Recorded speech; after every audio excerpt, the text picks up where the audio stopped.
নগরবাসীকে ডেকে ডেকে বলছে, ওগো নগরবাসী,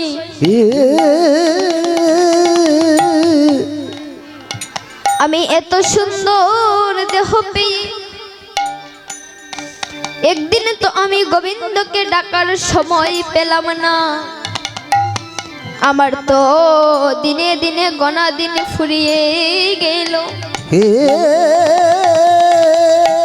হে নগরবাসী, আমার ছেলে তো আমাকে লাথি মেরে ঘর থেকে বের করে দিয়েছি। তাই তোমার কাছে আমার একটাই নিবেদন, নগরবাসী, তোমাদের কাছে আমি এই নিবেদন করছি।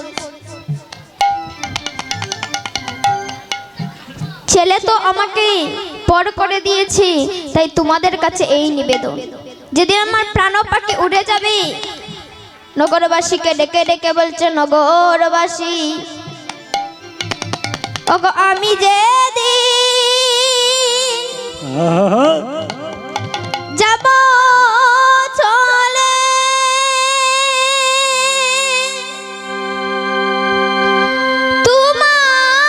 তোমাদেরও ছাড়িয়া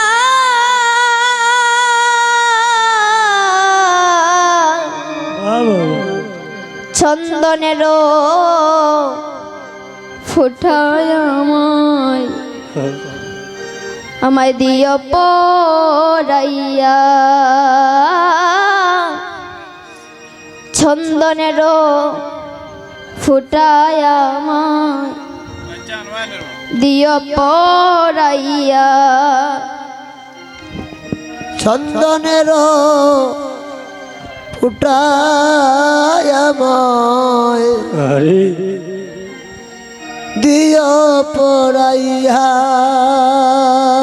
নগরবাসী, যেদিন আমার প্রাণ পাখি চলে যাবে, যেদিন আমি এই জগতের কিছুই দেখতে পারবো না, তোমাদের কাছে আমার একটাই নিবেদন, তোমরা সবাই আমার বান্ধব হয়ে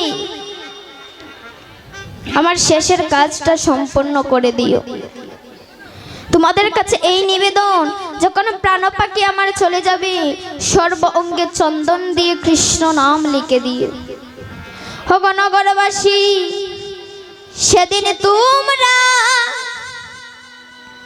ওগো যতই ডাকো না রে,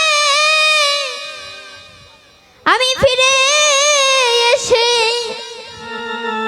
আর কোনোদিনও কথা বলবো না।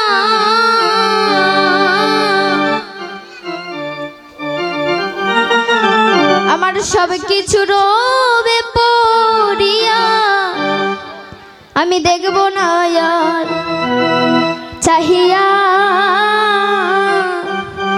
চন্দনেরও ফুটায় আমায় দিও পরাইয়া। নগরবাসী, আমি যে এই বিল্ডিং করেছি, টাকা পয়সা ব্যাংক ব্যালেন্স করেছি, এগুলো কিছুই তো আমার সঙ্গে যাবে না, তা আমি আগে বুঝতে পারিনি। নগরবাসী, এত টাকা ব্যাংক ব্যালেন্স করেছি, এই মায়ার সংসারে আবদ্ধ হয়ে আমরা শুধু সারা জীবন আমার আমার করেই গেলাম। একটাবার আমরা চিন্তা করলাম না যে আমি কার, আমি ছিলাম কোথায়, আমি এসেছি কোথায়, আবার সময় হলে যাব কোথায়। শুধু আমার আমার করেই মেতে রইলাম। তো কি বলছি, আমার সব কিছু রবে পড়িয়া, আমি দেখব না আর চাহিয়া। ওগো স্ত্রী পুত্র সোনার গহনা রে, আমি ছেড়ে যাব আমার এই বন্ধু বান্ধব, বিষয় বাসনা হৃদয় গৌর হরি বল হরি বল। কি বলছি, এই যে এত টাকা সোনার অহংকার, সোনার অলংকার, কত দামি দামি গহনা, এগুলা তো আমার সঙ্গে যাবে না। স্ত্রী পুত্র সোনার গহনা আমি ছেড়ে যাব বন্ধু বান্ধব এই বিষয়ে বাসনা। আমরা সবাই বাবা এসেছি একা, আবার যাব একা। যেদিন আমরা মানবকুলে আসলাম কেউ তো কিছু সঙ্গে নিয়ে আসিনি, এসেছি বাবা কেউ কিছু সঙ্গে নিয়ে আসিনি, এসেছি একা যাব একা। তাহলে কিসের এত অহংকার? টাকা পয়সা ধন ঐশ্বর্য, কিসের এত অহংকার? বলে ফুল বিছানা ঘরে তৈয়া, আমি থাকবো শ্মশান আরে ঘাটে শুয়া, চন্দনেরও ফুটায় আমায় দিও পরাইয়া। এই যে এত ফুল বিছানা, এত সুন্দর সাজানো পালঙ্ক খাট সবকিছু রেখে আমরা শ্মশান ঘাটে শুয়ে থাকবো। আমরা যতই বাহাদুরি দেখাই না কেন আমাদের শেষ ঠিকানা হবে কোথায়? না ওই শ্মশান ঘাট। আমাদের শেষ ঠিকানা শ্মশান ঘাট। আত্মন্ড প্রীতিবাঞ্ছা তারে বলে কা, আরে কৃষ্ণ ইন্দ্র প্রীতিবাঞ্ছা ধরে প্রেম না।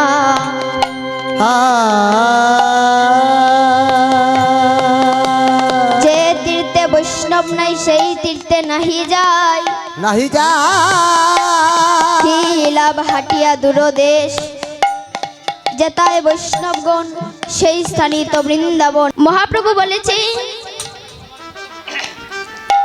যে পাঁচতলা বিল্ডিং, বাড়ি গাড়ি ধন ঐশ্বর্য টাকা পয়সা এইসব কিছুই আমি দেখি না। আমি দেখি কোন ভক্তের হৃদয়ে প্রেম ভক্তি লুকিয়ে আছে। রাধে রাধে। আমি দেখি কোন ভক্ত আমাকে মনে প্রাণে ডাকে। তো কমিটির দাদা ভাইরা কাকুরা অনেক পরিশ্রম করে আপনাদের মতো সাধুগুরু বৈষ্ণবের বাজার বসিয়েছে। ভগবানের কাছে প্রার্থনা করি তারা যেন প্রতি জনমে জনমে আপনাদের মতো সাধুগুরু বৈষ্ণবের সঙ্গ করিতে পারে। নিতাই গৌর হরি। জয় রাধে জয় রাধে। আর আমাকে একটা বস্ত্র দান করেছে, জানি না তারা কোন মনে দান করেছে, কিন্তু যে মনেই দান করুক না কেন মহাপ্রভু যেন তাদের সেই মনোবাসনা পূর্ণ করে দেয়। নিতাই গৌর হরি। আজ মহাপ্রভুর অশেষ কৃপায় আমি আপনাদের সামনে দাঁড়িয়েছি।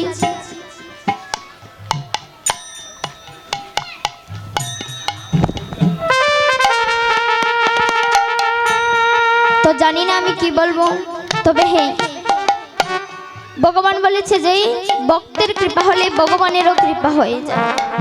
তো আপনারা কিঞ্চিত কৃপা আমার উপরে বর্ষিত করবেন, যেন সেই রাধা গোবিন্দের সুবল মিলন লীলা পরিবেশন করেই আপনাদের চিত্তে আনন্দ দান করতে পারি। তাই গৌর হরি। চলার প্রতি সেই লীলা পরিবেশন করতে অনেক অনেক ভুলভ্রান্তি হবে কি হতে পারে, তো আপনারা নিজেও সন্তান মনে করে শত শত অপরাধ থেকে আমাকে ক্ষমা করবেন। বাবা এই যে আমরা এত সুন্দর মানব দেহ পেয়েছি 84 লক্ষ জনী ভ্রমণ করিতে করিতে, এত সুন্দর মানব জন্ম পেয়ে কি করেছি আমরা? হেলায় হেলায় জন্মটা কাটিয়ে দিচ্ছি। কাজকর্ম করিতে করিতে এই জগতে এসেছিলাম, কথা দিয়েছিলাম দয়াময় ভবে গিয়ে তোমার নাম করব, তোমার নাম উচ্চস্বরে গাইব, কিন্তু এই ভবে এসে যার চরণের দাস হওয়ার কথা ছিল সেই গোবিন্দের চরণের দাস না হয়ে আমরা সবাই মায়ার দাস হয়ে বসে আছি। সবাই আমরা মায়ার দাস হয়ে বসে আছি। একজন বাবা কি করেছে, ছেলের সুখের জন্য দিনরাত পরিশ্রম করে কুকুরের মতো পরিশ্রম করে খেয়ে দেয়ে না ঘুমিয়ে কি করেছি, কঠোর পরিশ্রম করে একটা 5 তলা বিল্ডিং করে দিয়েছি। 5 তলা বিল্ডিং করে অনেক টাকা পয়সা ব্যাংকে জমা রেখে দিয়েছি ছেলের সুখের জন্য।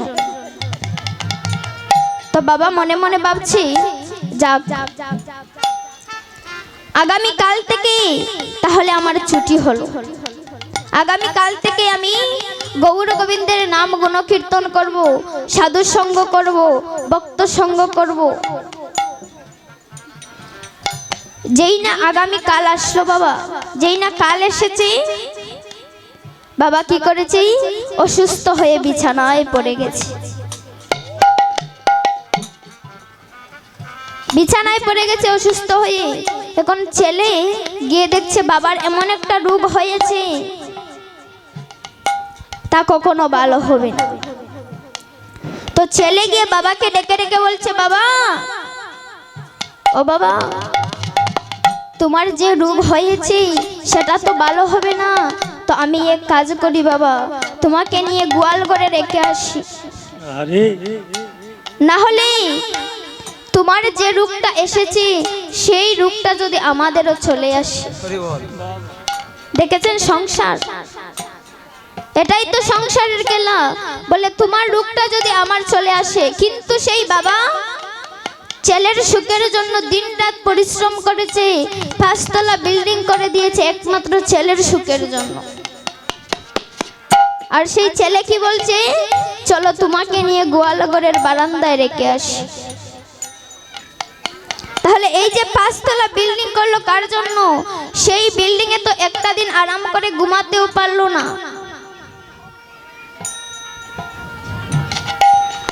যখন বলছে চলো গোয়াল ঘরে রেখে আসি, ছেলে কি করেছে, বাবার হাত ধরে গোয়াল ঘরের বারান্দায় রেখে দিয়েছে। কিছুদিন পর বাবা দেখতে পেল যে ছেলে যাচ্ছে রাস্তার ধার দিয়ে। ছেলেকে ডেকে ডেকে বলছে, কুকা, ও কুকা, কতদিন হয়ে গেল আমাকে এই গোয়ালঘরের বারান্দায় রেখে গিয়েছিস, আরে একটা দিনও তো আমার এসে খোঁজ নিলি না রে।